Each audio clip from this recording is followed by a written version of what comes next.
Hello everyone, welcome back to your favorite NeetUG channel. And here I am Dr. Devojyoti. Today I will be talking about on MCQs.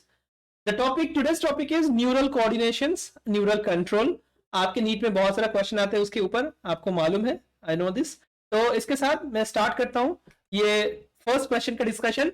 मगर channel को subscribe करना मत भूलना ताकि आपका next जितने सारे क्वेश्चन में डिस्कशन करूंगा, क्योंकि अभी भी नीट के पहले बहुत सारा टाइम है जहां पर मैं सिक्वेंशियली टॉपिक वाइज एक एक वीडियो लॉन्च करूंगा. और कमेंट जरूर करना क्योंकि आपके टॉपिक जो टॉपिक आपके वीक है वो हम बिल्कुल सिलेक्ट करेंगे फॉर डिस्कशन.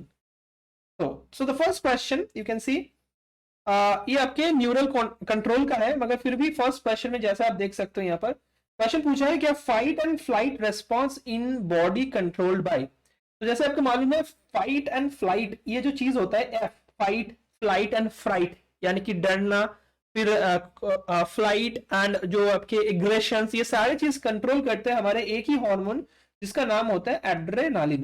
तो आप बच्चे मुझे पूछ सकते हो सर ये एड्रेनालिन आपने चैप्टर का नाम बताया क्या, that is all about the nervous control. तो बेटा एड्रेनालिन एक न्यूरो हार्मोन है, ठीक है. The reason is adrenaline is nerve भी है, हार्मोन भी है, तो न्यूरो हार्मोन हो गया. अब न्यूरो हार्मोन हम किसको न्यूरो हार्मोन के नाम से जानते हैं? न्यूरो हार्मोन होते हैं, मान लीजिए ये आपके एक न्यूरॉन्स है, तो इस न्यूरॉन के जो एंड होता है वो एंड से कोई सब्सटेंस जो निकल के आएगा और हार्मोन की तरह नेचर दिखाएगा, तो इसका नाम क्या होगा? न्यूरो हार्मोन ही होगा ना. तो ये हो जाएगा आपका न्यूरो हार्मोन, ठीक है. ओके, तो पहला बात तो ये है. दूसरी बात आपके ऑप्शन 1 देखते हैं. Sympathetic divisions of the nervous system में ये चीज होता है यानी कि एड्रेनालिन. बिल्कुल सही है. जिस आपके नर्वस सिस्टम से या फिर जिस न्यूरॉन से आपके एड्रेनालिन की रिलीज होता है उनको हम सिंपैथेटिक नर्वस सिस्टम के नाम से जानते हैं, ठीक है. याद रखना, बिल्कुल ही याद रखना, बहुत ही इंपॉर्टेंट है.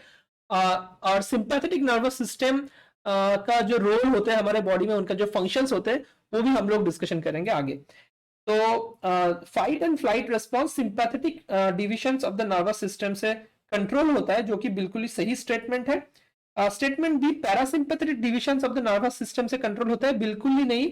पैरासिम्पैथेटिक आपका तब एक्टिवेट होता है जिस टाइम आप थोड़ा सा रेस्ट करते हो, आपके बॉडी में रेस्ट है, आप नींद से मान लो आप स्लीपिंग स्टेज में हो, जनरली उस टाइम पे आपके पैरासिम्पैथेटिक ज्यादा एक्टिवेट होता है, ठीक है. Release of acetyl choline from the post ganglionic neuron. तो मैं ये डिटेल में डिस्कशन नहीं कर रहा हूँ. गैंग्लियन के पहले गैंग्लियन क्या होता है? क्लस्टर ऑफ सेल बॉडीज होता है, जो अभी मैं डिस्कशन नहीं कर रहा हूँ.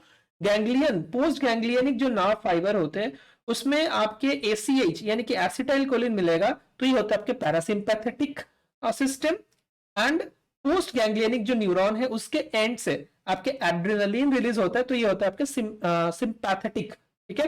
तो याद रखना एसीएच बिल्कुल ही नहीं होगा, इसी वजह से ये गलत है, क्योंकि एसीएच से आपके एड्रेनालिन नहीं बन, मतलब ACH is from the sympathetic from the parasympathetic and it will not control your fight and flight mechanism, all right.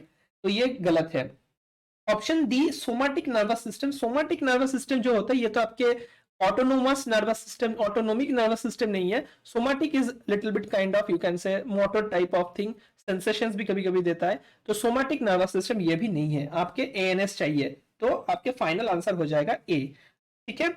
Okay, next question में हम लोग जाते हैं. टाइम हमारे पास कम है तो थोड़ा सा फास्ट डिस्कशन करूंगा. आपको लगे कि ये थोड़ा सा फास्ट डिस्कशन हो रहा है तो कमेंट में बिल्कुल लिखे. नेक्स्ट वीडियोस में मैं बिल्कुल इस पूरे जो टाइमिंग है, जो मेरा पेस है, उसको थोड़ा सा धीमा कर दूंगा आपके रिक्वायरमेंट के हिसाब से, ठीक है. आपके नेक्स्ट जो क्वेश्चन में डिस्कशन करूंगा अभी क्वेश्चन नंबर 2. तो याद रखना सेरिब्रल कॉर्टेक्स. तो सेरिब्रल कॉर्टेक्स क्या होता है बेटा?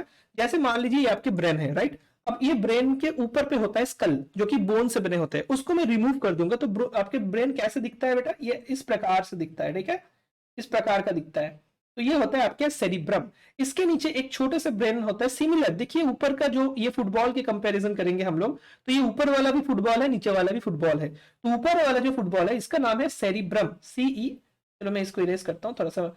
Okay, CEREBRUM. और नीचे वाला जो है इसका नाम है सेरिबेलम, ठीक है. ओके, तो याद रखना गलतियां मत करना. मैं दो साइड बाय साइड इसलिए लिखा कि आप लोग कभी कभार गलतियां करते हो, सेरिबेलर या फिर सेरिब्रल, ये अच्छे से नहीं आप रीड करते हो तो क्वेश्चन गलत हो जाता है आपका, ठीक है.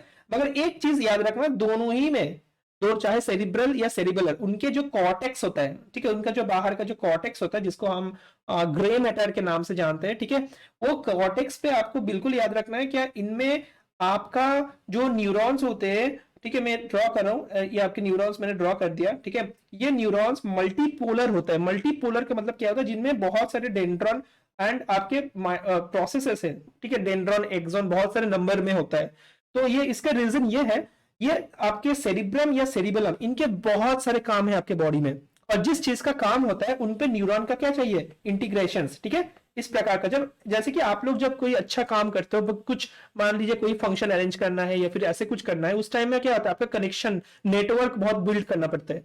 इसीलिए आपको याद रखना है हमारे भी ब्रेन में सेरिब्रल कॉर्टेक्स, सेरिबेलर कॉर्टेक्स जो होते हैं, उनमें जो न्यूरॉन्स होते हैं उनको काफी हद तक नेटवर्क बिल्ड करना होता है। और नेटवर्क कैसे बनता है, ऐसे ही चीज से नेटवर्क बनेगा ना, तो ऐसे चीज को हम एक्सॉन या डेंड्रॉन के नाम से जानते हैं। तो याद रखना इस वजह से जो आपके पोलरिटी होगा, यानी कि एक्सॉन एंड डेंड्रॉन के जो नंबर होगा सेरिब्रम एंड सेरिबेलम में, वो मल्टीपोलर होगा। तो फाइनल आंसर हो जाएगा इसका मल्टीपोलर, ठीक है। बाइपोलर, यूनिपोलर, इसके एग्जांपल आई एक्सपेक्ट दैट आप सबको मालूम है कहां पर होता है ये चीज। बाइपोलर जैसे कि हमारे रेटिना में होता है, बहुत ही इंपॉर्टेंट एग्जांपल है एनसीईआरटी के हिसाब से। आपके ईयर में भी आपके बाइपोलर न्यूरॉन्स होते हैं, जो हेयर सेल्स होते हैं वो भी बाइपोलर है, रॉड सेल, कोन सेल, सारे के सारे सेल बाइपोलर है। गैंग्लियनिक सेल वो भी बाइपोलर है। ऐसे बाइपोलर नाम के एक सेल भी होता है आपके आईज में, रेटिना में। तो याद रखना सारे क्वेश्चन बहुत इंपॉर्टेंट है। यूनिपोलर आपके जनरली मिलते हैं एम्ब्रायोज में, एम्ब्रायोज में आपकी यूनिपोलर न्यूरॉन मिलता है, ये भी क्वेश्चन पूछता है काफी हद तक। एंड सीउडो जो पोलर न्यूरॉन है ये बहुत ही इंपॉर्टेंट है, ये याद रखना। आप लोग शायद ये चीज आपको याद है, that is all about the cross section of the spinal cord. And ये cross section of the spinal cord में आपको मालूम है शायद ये एज शेपेड ग्रे मैटर होता है, उसके बाहर ये व्हाइट मैटर होता है। ये थोड़ा सा ऑपोजिट होता है ब्रेन के कंपैरिजन में, क्योंकि ब्रेन में बाहर में होता है ग्रे, अंदर में होता है व्हाइट, एंड स्पाइनल कॉर्ड में उल्टा होता है, अंदर में होता है ग्रे एंड बाहर में होता है व्हाइट। तो एक चीज बेटा आपको याद रखना है, ये सीउडो यूनिपोलर में थोड़ा सा मेंशन कर रहा हूं ताकि आपके एक सेशन में बहुत सारा क्वेश्चन का पंच रहे और आपको मजा आए, और थोड़ा सा ये कम टाइम में आपको ज्यादातर रिवीजन करने का मौका मिले। तो अभी मैं जो मेंशन किया, अभी मान लीजिए ये आपके जो आपके डॉर्सल रूट है, वहां पर एक सेल बॉडी है, तो यहाँ पर ऐसे एक न्यूरॉन आ रहा था, जाने के टाइम में भी ऐसे ही ऐसे आ गया ना। तो आपको देख के क्या लग रहा है, एक सेल बॉडी और एक आपको लग रहा है डेंड्रॉन या एक्सन जो भी है, ठीक है, मगर आखिर में ये दो है, ठीक है, ये एक है, ये दो है, और ये सेल बॉडी है। तो इसको हम बोलते हैं सीउडो यूनिपोलर। हालांकि ये दो है, 1 2, मगर आपको देख के लग रहा है ये चीज एक ही है ना, तो इसको हम बोलते हैं डीआरजी, डॉर्सल रूट गैंग्लियन जो होता है, ये जो गैंग्लियन फॉर्मेशन होता है डॉर्सल रूट में स्पाइनल कॉर्ड का, शायद सबको याद है, ये होता है आपके वेंट्रल रूट या फिर एंटीरियर रूट, और ये पीछे का होता है पोस्टीरियर रूट या फिर डॉर्सल रूट। ये डॉर्सल के साइड में जो आपके गैंग्लियन दिख रहा है, वहां पर एक न्यूरॉन होता है डीआरजी आपके होता है, उसका नाम डॉर्सल रूट गैंग्लियन का न्यूरॉन, वो आपके सीउडो यूनिपोलर होता है। बिल्कुल याद रखना, क्वेश्चन बहुत इंपॉर्टेंट है, ठीक है। ओके, तो पहले वाला क्वेश्चन का आंसर था, सेकंड क्वेश्चन का था मल्टीपोलर आंसर था, ठीक है। नेक्स्ट जो हम लोग डिस्कशन करेंगे, क्वेश्चन नंबर 3। क्वेश्चन नंबर 3 आपको याद रखना है, find the wrong statement from the following, ठीक है। तो मेरे 4 स्टेटमेंट बहुत ही ध्यान से हम लोग को रीड करना है। Neural organisation is very complex in the lower invertebrate, जो कि बिल्कुल ही गलत है। जितने आप लोअर साइड में जाओगे तो वेरी कॉम्प्लेक्स तो नहीं होगा, तो गलत यहाँ पर ही मिल गया। मगर हम लोग उतना स्मार्ट नहीं है, क्योंकि ताकि हम लोग को बाकी 3 ऑप्शन नहीं रीड करना हो। बाकी 3 ऑप्शन भी हम लोग को बहुत ही ध्यान से रीड करना है, ठीक है, क्योंकि ऐसे बहुत सारे नीट में क्वेश्चन आता है जहां पर आप 2 ही स्टेटमेंट गलत है, जो ज्यादा गलत है आपको उसको मार्क करना है। सिमिलरली जो कि ज्यादा सही के टाइम के जो ज्यादा सही है उस चीज को मार्क करना होता है, ठीक है। तो that you should always be very much confident and you should be very much careful, okay।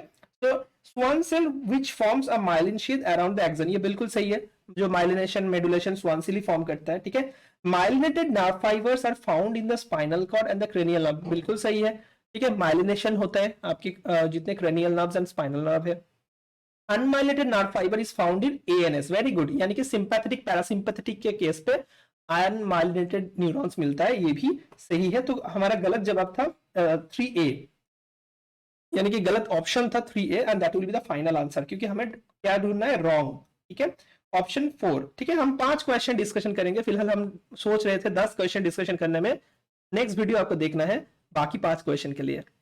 So this is all about which of the following increases when an action potential is initiated, यानी कि action potential का मतलब क्या होता है, कोई एक neuron जो कि जब सो रहा है यानी कि रेस्टिंग कंडीशंस पे होता है, उनमें क्लोरीन ज्यादा होता है, ठीक है। इसीलिए जितने सारे हम नींद का गोली खाते हैं ना, उसका भी फंक्शन यही होता है, क्लोरीन एंट्री ज्यादा कर देते हैं सेल के अंदर, कोई बात नहीं है। तो ये आपके नॉर्मली सेल के अंदर क्लोरीन ज्यादा है, नेगेटिविटी ज्यादा है, एंड सेल ओवरऑल आपके नेगेटिव होता है, जिसको हम क्या नाम से बोलते हैं बेटा, that is called polarise state, ठीक है, पोलराइज स्टेट। तो बेटा एक चीज आपको याद रखना है, ये पोलराइज को ब्रेक करना होता है, यानी कि आपको क्या करना है, ज्यादातर सोडियम इसके अंदर घुसाना है। तो सोडियम घुसाने के लिए आपको क्या, सोडियम घुसाने के बाद क्या हो जाएगा, ये जो पोलराइज कंडीशन ब्रेक हो जाता है, सेल के अंदर पॉजिटिव आता है, एंड पोलराइज से सेल चला जाता है डीपोलराइज्ड में। डीपोलराइज्ड में आपको याद रखना है, पोलराइज्ड कब होता है, जब सेल रेस्ट पे होता है, डीपोलराइज्ड कब होता है, जब सेल एक्साइटमेंट में आता है, ठीक है। और ये बात सिर्फ न्यूरॉन के लिए ट्रू नहीं है, आपके सारे बॉडी के सेल के लिए ट्रू है, आपके हार्ट के मसल, आपके सारे जितने आपके एपिथेलियल सेल्स, सारे सेल्स के लिए ट्रू है, ठीक है। पोलराइज डिपोलराइज स्टेट सारे सेल्स के लिए ट्रू है, मगर ज्यादातर प्रोफाउंड एंड हम डिस्कशन करते हैं मसल्स के केस पे एंड नर्व के केस पे। तो बेटा एक चीज याद रखना, तो हम लोग को क्या चाहिए, diffusion of sodium into the neuron. Sodium out of the neuron बिल्कुल नहीं, आउट होगा तो और भी नेगेटिव हो जाएगा, तो इनसाइड द न्यूरॉन। पोटेशियम का यहाँ पर डायरेक्ट रोल नहीं है, इनडायरेक्ट कुछ रोल है, मगर जब आपके पास अच्छे ऑप्शन है सोडियम एंट्री, हम बाकी किसी को डिस्कशन या फिर कंसिडर नहीं करेंगे। सो आपका 4 का आंसर हो जाएगा 4A, ठीक है। 5, question number 5 and the last question, same topic but थोड़ा सा क्वेश्चन पूछने का अंदाज एंड तरीका डिफरेंट है। When a stimulus is applied at the site of polarized membrane, यानी कि ये आपको बता रहा है, ये आपके न्यूरॉन्स है, ठीक है, और ये न्यूरॉन, इसी न्यूरॉन में ये बाहर पे अंदर में आपके है नेगेटिव, ठीक है, बाहर में पॉजिटिव। तो आपको वो फिजिक्स एंड केमिस्ट्री का टीचर भी आपको समझाया है शायद, पोल क्या होता है, डाइपोल क्या होता है। तो देखिए आपके जब पॉजिटिव नेगेटिव ऑपोजिट साइड में है तो ये डाइपोल बनता है, ये आपकी पोलराइज स्टेट के हम कंसिडर करते हैं। अब इसको ब्रेक कब होता है, ये ब्रेक तब होता है जब आप इसके अंदर सोडियम का एंट्री कराते हैं, तब ये भी पॉजिटिव हो गया। तो देखिए ये जो प्लस माइनस वाला जो स्टोरी था, ये तो भी ब्रेक हो गया, तो ये आपके पोलराइज से डीपोलराइज कंडीशन में चला गया। तो ये कैसे हुआ, वही हम लोग को मार्क करना है। The membrane side becomes very freely permeable. What is the meaning of permeable? Permeable का मीनिंग होता है जब आपके कोई चीज बहुत ही अच्छे से पास करता है, तो सोडियम का पास बहुत अच्छा हो रहा है, तो this first will be sodium ion, ठीक है, alright. Second, it causes rapid influx, influx मतलब अंदर घुसना, तो ये भी क्या है, सोडियम में घुस रहा है। And it is leading to polarised और डिपोलराइज्ड कंडीशंस। पोलराइज होता है जब नॉर्मल था, बाहर प्लस अंदर माइनस, बाहर प्लस अंदर माइनस, अब ये ब्रेक हो रहा है तो ये डिपोलराइज्ड। तो फाइनल आंसर हो जाएगा D, sodium sodium depolarised. Hope you have enjoyed this session so much because we try to made and integrate all the MCQ side by side. आप देख सकते हो 2 डिपोलराइजेशन के MCQ हम एक के बाद दूसरा डिस्कशन किया, और ये वीडियो में जानबूझ के छोटा कर रहा हूं ताकि आपका फीडबैक मिले, और उस हिसाब से नीट तक जितने सारे वीडियो आएंगे वो आपके रिक्वायरमेंट के बेस पे आएगा। आप जितने अच्छे इस वीडियोस को कमेंट करोगे तो उतना मुझे उतना फ्यूल मिलेगा, ठीक है, उतना इंस्पिरेशन मुझे मिलेगा आप लोग से, आप लोग के लिए कुछ काम करने का मौका मिलेगा। So do it, okay. I will see you on the next video and fight back for your NEET preparation. Thank you so much.